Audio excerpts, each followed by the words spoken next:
Hey guys, it's Rachel Alicia from Investment Piece, and we are talking fashion stories today. And this is my friend Lexie. She's really graciously let us into her home and into her closet to play. And she has some amazing fashion stories from not only an Australian label that she loves and that she has a lot of passion for, and she's going to tell us all about it, but just kind of how her love of vintage has bled into that and the different ways that she tells stories with her clothes and what she collects and all that good stuff. So without further ado, let us talk to her.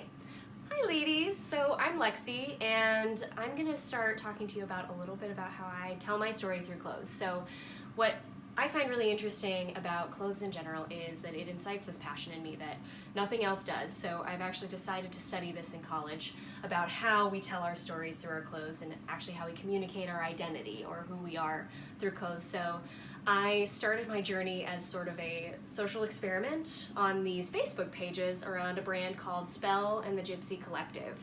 Now they're based in Byron Bay, Australia, and they started really small, but they've grown into this huge brand, and you might have even heard of them by now. You can find them in places locally in Austin, like Cove Boutique, and Southern Hippie Boutique carries their stuff if you want to see their new things. But we have a downer. We have a down, yeah, man down. Man down. So I'm going to start off by telling you how I found Spell and what it means to me. So I found Spell just by some random ad on Facebook, and I decided to purchase this dress. This is called the Folktown Boho Maxi, and it's made of a really nice soft rayon. It was made in Indonesia, and I actually ended up wearing this as one of 3 costume changes at my wedding because we're all extra. She's a girl after my own heart. Yes. You just have to embrace the extraness after a certain period, right? So this is one of those pieces that I would say I will have for the rest of my life. I want to pass this down to my daughter, and I want it to mean something to her as much as it means to me. And it's become to mean something so much more. So after I purchased this, I'm a thrifter at heart, as you can see by my massive collection in here. Only a thrifter could have something like this. Don't ask me how my husband feels about that, but so I thought, well, I've gotten things on Facebook before. They started the whole marketplace thing, and that's really cool. I wanted to get some things secondhand because, spoiler alert, they're very expensive.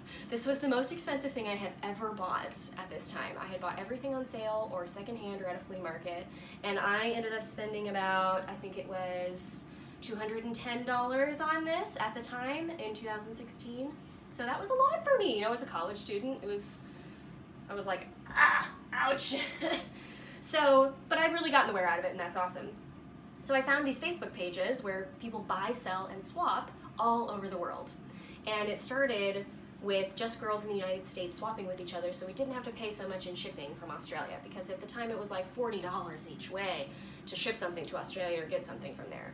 So it totally blossomed into this amazing community, and now there are over 25 pages dedicated to Spell the Gyspy Collective.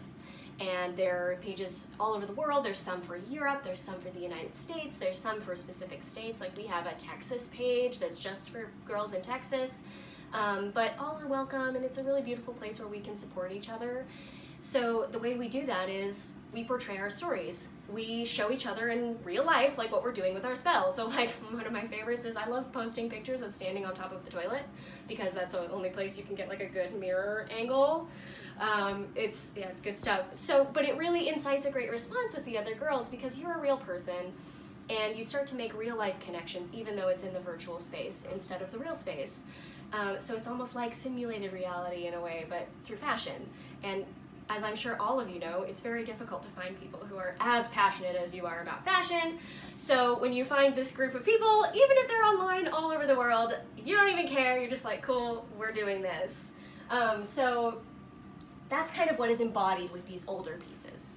When I look at this, I think about my girls in Germany, in Sweden, in Australia, in Spain, wherever. I talk to these girls all day long. We've been doing this for 3 years now, and you really cultivate real relationships, and you really tell your stories, and yeah, I'm getting emotional, but you end up appreciating each other beyond the fashion, because the fashion is just a means of telling people who you are.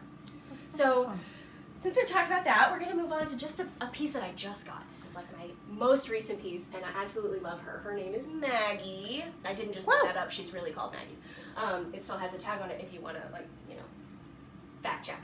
But it's an absolutely lovely dress. This dress actually made the designer of the brand cry when she saw it because it was so beautiful, and I totally see why. But this is so fun to share the new pieces with the girls as well as sharing the older pieces because it just gives us another means to connect. And it's also fun to see the new pieces branching out to other girls, especially around Austin, because we have a local stockist. And a stockist, if that's not a word you've heard before, it's just someone who stocks the brand. So we see a lot of girls who maybe aren't familiar with the community just sort of walking around, and it's like you're instant friends because you're like, oh my god, you're wearing Spell! And then they're like, I don't even know what that is, and you're crazy, but I love it! So it's just fun, and it helps you kind of like find who you are and be confident in who you are, and I love that. So the next thing I want to talk about is my love for vintage. So because I am so passionate about telling my story via clothes, I have this really special place in my heart for vintage because vintage has a story before it even comes into your life, right? I mean, a piece from the 1970s had 30 years of a life or 20 years of a life before I was born, and maybe even more depending on the era of the piece. So as you can see with the Spell pieces, they're very reminiscent of a lot of 70s boho dresses, like this lovely Adini piece, which Adini is a classic brand if you haven't heard of them. You can see the similarities just between the yokes and the length of the dress, the whole overall style, the vibe, right? So what Spell has done is they've taken this classic style from the 70s that is so beloved and so sacred and modernized it and brought it to a more modern woman so it's accessible for her. So she doesn't think, oh, well, I can never wear this Adini piece because it's sacred and I don't want to ruin it or whatever, and I'm a disaster area and well, blah, and it's just a lot. So, but I feel really privileged to have like the original piece that inspired what I love so much now in my modern days. But I still wear this and I don't even give a crap if I mess it up because whatever, things were meant to be worn and shared.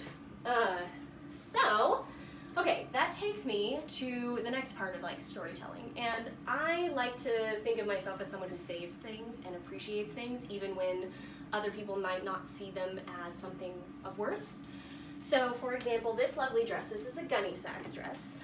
And my mother wore gunny sacks to prom when she was in, 8th grade graduation or prom at high school and that sort of thing. So I've always felt a really strong connection with gunny sacks. So I found this piece here at a local boutique called Blue Velvet. And it was all this kind of like taupey, mustard color, I guess is what it is, all the way through. But it had like ridiculous coffee stains on the bottom. Insane. I was like, who did this to you? So I rescued this poor baby, and I am lucky enough to have a top load washer.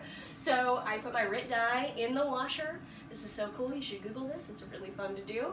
And I just dipped her right on in and created this nice ombre effect by just periodically pulling it further and further out of the wash. And it covered up all the stains. There were some stains on the sleeves too, so just do a little ombre there, and now it's like, it has new life, it has that beautiful story from the past of whoever spilled coffee on you. I'm very sorry, honey.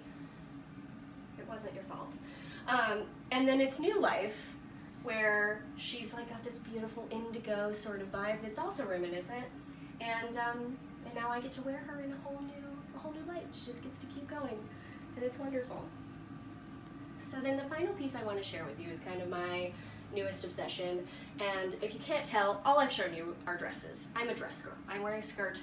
I don't like to be constricted by this like manly pants life, but I am obsessed with vintage Levi's denim right now.